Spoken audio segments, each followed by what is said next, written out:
Esselamu aleyküm ve rahmetullah. Esselamu aleyküm ve rahmetullah. Ve ala alihi ve sahbihi ecma'in.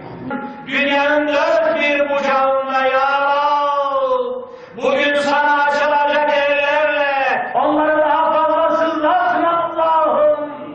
Siyonistlerin, Yahudilerin, zalimlerin kendimize fethedilerek sırat-ı mustakim üzerine daim olmayı bizlere nasip eyle ya Rabbi. Amin. Rabbena atina fid dünya hasene ve fil ahireti hasene. Allahu ekber ve lillahil hamd.